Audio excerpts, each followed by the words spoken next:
Hello and welcome to our signature segment, See the Stories. And we know that the digital world has become a central part of children's lives these days, offering both opportunities for education, but also exposing them to certain risks. And yet many parents, including me, may lack the necessary tools or understanding to navigate this risk effectively.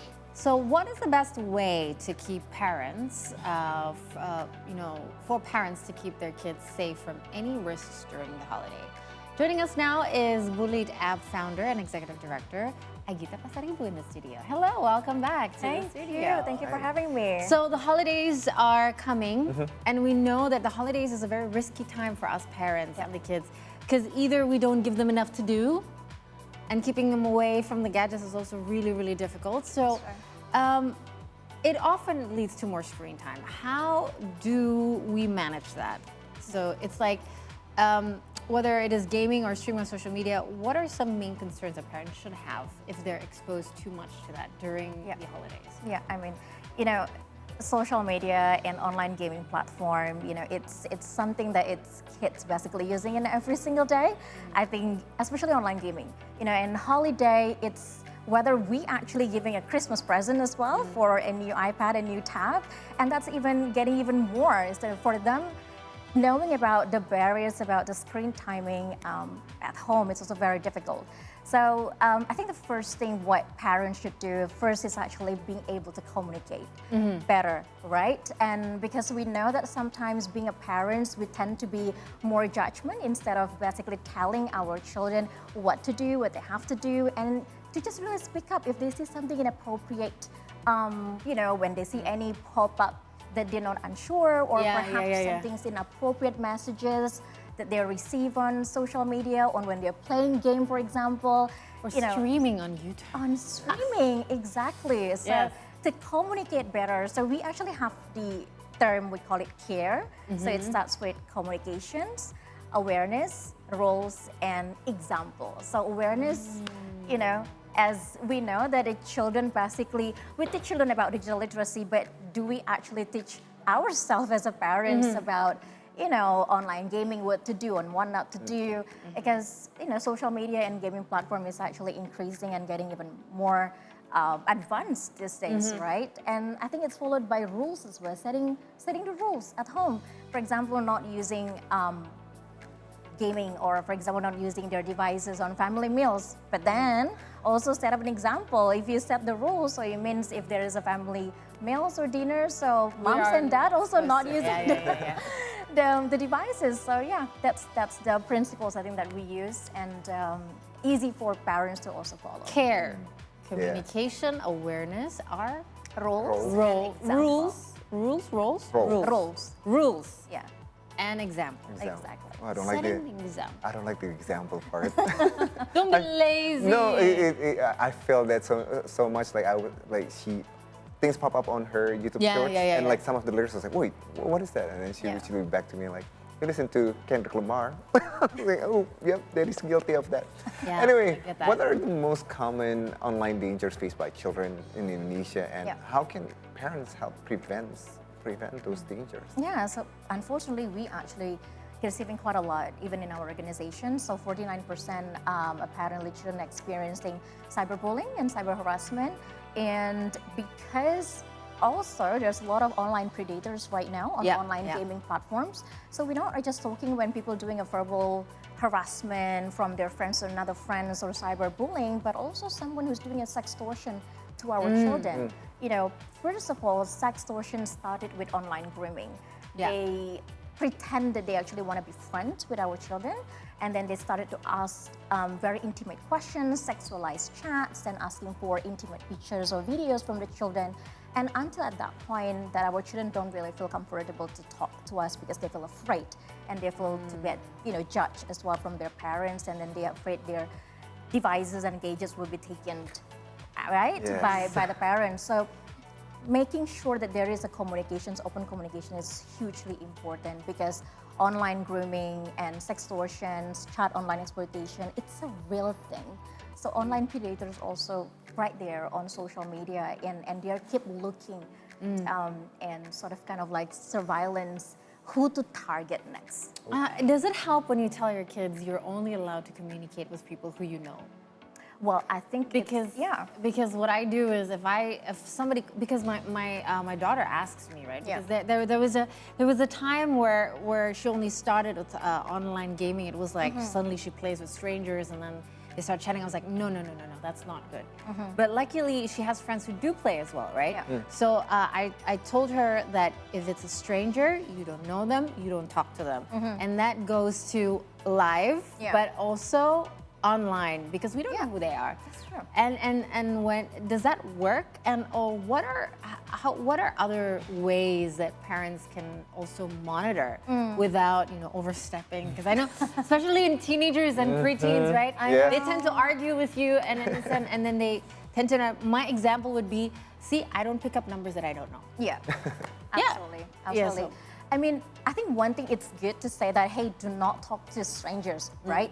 But how far can we actually monitor that? Because at some point, they're definitely going to even receive messages or even direct messages from someone completely out of the blue. And we can't control that. Especially when their social media, their Instagram DMs are open for public. Can we control that people not sending as a DMs? Not entirely, right? Unless we make sure that our children, to make sure that their private Instagram or everything, it's private. But when they're playing game online, everyone, they're connected with people around the world. It's hard to basically monitor, like, hey, do not speak with this one, because that's the point of playing gaming online. You want to talk with other players and so on. And I think what's more important is basically to have both ways. So it is not just mentioning about monitoring, like you are, like a helicopter moms and dads, but also it's sort of kind of like, hey, what is happening with you today? It's just simple kind of like conversation. Who do you follow? Do you like the conversation? How's the game? Right? Because this is the thing about why children, it's not feeling very comfortable talking with their parents. Because when they say, hey mom, do you know what? I was playing Roblox and Minecraft today. And then the parents come back and says, what was that? What was the Roblox and Minecraft? It's important for the parents to keep updated as well. So they kind of like, oh, my mom knows about these things. I feel more comfortable. I feel not being judged when I share about my interactions, my activities. So I think when we say that to controlling heavily, it's not going to work 100%. But I think to have a open communications and being a friends, and when things happen, for example, inappropriate, and when the kids basically come up and being open to you, the first thing is stay calm, because they need reassurance from you. So instead of you being hyped up and saying like, oh my God, what's happening? No. So I think being calm and being reassurance, because that's what kids wanted to get from you. It's kind of a response, right? I mean, she's hitting all the points. I mean, I know that we need to supposed to do that. Like, I tried to play Roblox to understand it. It's just like, it's too much. Like, but I know what it is. But my question is, because it's getting really hard to monitor anyway, right? And it's also getting harder to restrict them the older they get. What kind of knowledge should we equip them with? I mean, I understand that when we want to have conversations, we can't control them. We want to give them the freedom to decide, but they also have to know what is right and what is wrong. Absolutely. So how do we teach them?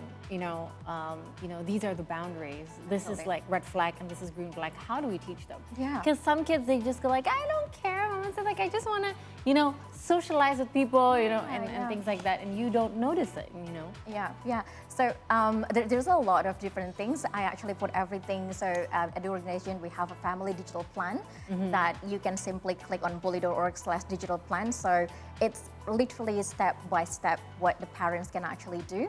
So it's include something related for what is the do's and don'ts, right? And what can you do on social media? What happened, for example, if someone asking for your nudity pictures? And the point is basically there are a lot of different aspects on online safety, and it's a learning curve as well for the children. It's not something that they know what to do and with their mobile phone or their gadget, because platform is also improving. There is one social media right now that is online gaming, but there's also another virtual what was that? The virtual world, virtual world as well, with metaphors, for example. And everything it's improving. So, but if things happen, for example, if things happen, that's what I mentioned in the beginning, is that reassurance that parents basically stay calm and making sure to the children, whatever that happened, it is not their fault. And they have to report to you as a parent. You have to be, parents have to be the forefront as a support system for their kids, right? And, simple things, for example, like screenshot. That's a part of digital evidence. So then, for example, if you want to escalate it to the platform, you have the evidence. And block or restrict. And after blocking and restrict, the next one, if you feel that you are not very equipped to help your children to go through with their psychological effects, talk to the psychologist. And that's why at BULLYID app we also have the counseling as well for the parents and even for the kids as well. So to making sure that there is support system available, because we understand not every single parent is being able to act as a psychologist or as a counselor. I love like how you answer it. Like none of this is actually limiting the kids from actually playing the gadget. It's just how a matter of like handling the matter itself. So, are there any signs or behavior or like things that we need to look out for? Like maybe she or he already facing all this, I don't know, cyberbullying or harassment or anything that we might need to worry about. Yes, Indra, I think you really make the point, because it's impossible for telling our children are not using a social media anymore. And I know the Australia government started to, make the age for like 16 years old, and I think it's really, really hard, especially for kids these days. But I think the point is when we see a red signs or red flag, is that when you see your children is started to feel not comfortable when they check on the gadgets, normally they feel really eager to check the notifications, but when you see, if they check the notifications on their phone, they start feeling, anxiety. That could be one of the signs. So they started to have a mood swings, perhaps, or the education scores at schools, it's not as good as before. It could be one of the signs as well. And sometimes kids act differently depending on the kids as well. Some of the kids feels that they tend to be feeling prefer to be lonely, prefer to be alone instead of being with their friends. So if normally your children are being very talkative and then, for example, being very open to you, and out of a sudden they just being very, very, quiet at home, it could be one of the signs. So sudden change. Exactly. Yeah. But, well, again, my daughter's getting to preteens, so there's changes anyway. So I mean, like, how is there anything? I mean, like, she's already doing the changes. So I mean, like, she's going to be a teenager soon. So is there anything specific that I might need to look out for, or again? I don't know. I think it's the most important is because we can't just simply guessing. Right? We can't just simply guessing, and sometimes the changes within the kids, it is not entirely because what happened on their online life as well. It could also happen with the offline, situations, the friends that they actually made at schools and with the communities as well. So it's important to have that communications again with the children. So we can't just simply guessing and then being a judgment, I think, with the kids. So yeah. Well, it's certainly really interesting because I feel like kids these days, they tend to forget or they don't understand that there are consequences yet. So speaking of consequences, discussing online safety with kids, I understand depending on the age, it can be really tough. So are there any tips that you have on how to start that conversation? Yeah, I think to start off a conversation, it's really started on the intention first. That basically we know that it's not easy and it's not going to be changed automatically, the environment at home. But I think to set up the rules and saying that, hi, we are going to have these rules that we want it to follow. And it's not just for you, but also for moms and dads, for parents as well. So when we mention about a family digital plan, it is actually the rules that we have to agree on as a family. So include the children to also making that family digital plan. So digital plan means something that, hey, we agreed that there is no gadgets on family meals, either dinners or lunch, for example. So moms and dads, sisters, brothers, and yourself, we're also not going to have our gadget on the table when we are eating, right? And for example, whatever that you see on online, if you're unsure, if there's any pop-up, you speak to me first. You speak to the parents first.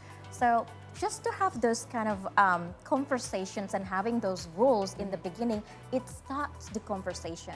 And it makes the children feel that this is not just for me. I'm not only the only one who have to be obey with these rules, but it's the whole thing.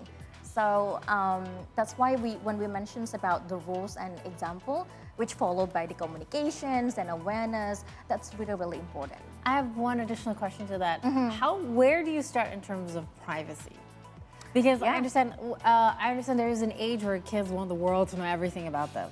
And they don't, it's true, right? That's true. Because that's what social media a lot these days is a lot about, what influencers on social media these days do.